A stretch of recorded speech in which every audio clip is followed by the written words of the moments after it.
Hey everyone, Carolina Venom here. I'm just doing a recap of an old phone that I reviewed a while back. This is the ZTE Warp 4G on Boost Mobile. I've had this phone for quite some time and I have used it quite a bit. And this phone has been very reliable. And this phone has worked very well. And I'm just going to kind of go over the specs again and kind of give you the specs to run down to the phone, run some tests, all that stuff. And just kind of, give you what I think of the phone since I have had it and used it, and compared to some of the other phones I have used that are newer. So, hope it helps a little bit, and I'm going to go ahead and get into this little recap review. This phone is running Android 4.1.2. I don't see it ever getting anything higher than that being pushed out. It's got a 4.5 inch display with 1280 by 720 resolution at 326 ppi. It's got scratch resistant glass. It's got an 8 megapixel camera on the rear, and it's able with the LED flash, and it's able to record up to 720 HD. And I think it's a 1.3 megapixel front facing camera. VGA or 1.3, one or the other. It's got a 1.2 gigahertz dual core Snapdragon S4 Pro Plus processor with 1 gigabyte of RAM with 8 gigs of built-in storage with 5.5 gigs available to user, and it will support up to a 64 gigabyte micro SD card. It's got a 2070 milliamp hour battery. This phone is NFC. It is LTE. This phone here I don't think supports Spark, because this phone came out, I believe it came out before Spark was even introduced. I'm really not sure, but I don't think it has Spark. But it does have LTE. It does have a dual core processor, NFC, all that stuff. So this is a really nice phone, and like I said, I've had it for a while and I really still like it. So I'm gonna kind of go around the phone with you a little bit here. I like the way this phone is designed. It's got a really nice look to it, and it still is pretty expensive as long as it's been out. You can buy phones that are newer, actually, that are faster, run smoother than this phone does, that are cheaper than this phone right here still is. So anyway, down here, got your back, home, and menu button. On the bottom, we have nothing. On this side here is your dedicated camera key. On top is your headset jack and your power button. And the thing I love about this phone here is the volume keys.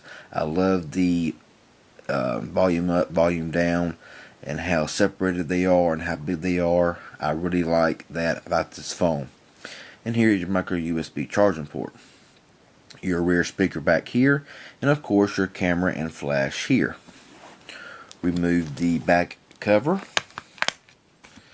and you do have your micro SD card slot, your SIM card here, and your battery is removable.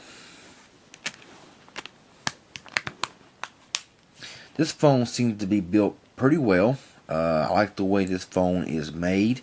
It's not too heavy, it's not too light. The back of it's got a good feel to it, and I just all around like this phone. The screen on this phone, right now I'm recording in 480 resolution to kind of keep down on memory, but this screen here looks very good. I love the way this screen looks on this phone. It's very bright, very vibrant, as you can tell. It's just very clear. It's on automatic brightness right now. No, it's on 50% brightness right now. And even though it's not activated at the moment, and you see here that I have no bars of service, this phone here really does not have, even uptown, it's hard to get full bars of service. But this phone right here actually is able to hold a phone call better than any phone I have used on Boost Mobile, which is strange, being a ZTE device. This phone is still pretty smooth, even though it is loaded down pretty heavily with apps. It still seems pretty smooth. when you play some bigger games on it, though, it does seem to lag it down, and it's not as smooth as some of the newer phones that is out right now. But I still love to use this phone. It's still very reliable, and I've only really ever had one issue with this device, and that is the Wi-Fi. It drops Wi-Fi pretty often. I could be sitting here uploading something to YouTube from Wi-Fi, and it'll just stop because the Wi-Fi will be gone. It'll say not in range, and I never moved it. And I've tried factory restoring it. I've tried doing all kinds of stuff to it, but apparently some other people have said it had the same problem as well with this phone. So it's probably just an issue with the phone. But if you can deal with that, hey, no problem. Call quality, it's got a little bit of muffle to it, but it's very clear, very strong, and it's just really nice. I like the call quality. Speakerphone quality is pretty good as well. Battery life is so-so. Ain't the best battery life in the world, but it does okay. I did run some new tests from N22 Benchmark, and it came in, well, wait for it to come on up here. Of course, it came in a little bit low at 14,394. This does not have the most powerful processor by any means, of course, but 14,394 is not too awful bad, and the details show CPU is poor, RAM is general, 2D graphics is general, and 3D graphics is good. Of course, it's going to say that. It's not going to compare to some of these bigger, more powerful phones that you see today. But, and even though it does have some lag to it, even when you're scrolling, it does seem to have a little hint of lag. But it does seem to work fairly well, and I'm very satisfied with using this phone still. Even though I got the icon, the volt, this phone right here is still a very good phone to use and carry around because it's just very reliable. And it just does everything well, and the screen is very beautiful to look at for an older phone. It does look washed out when you get on the internet on some sites. It does look kind of washed out, and it does not look the greatest, but for the most part the screen is very vibrant and very clear. Of course, recording in 480 may not show its best features, but it is very nice. Messaging is nice as well. Nice keyboard. It just does everything well. We'll look at the quadrant that I ran.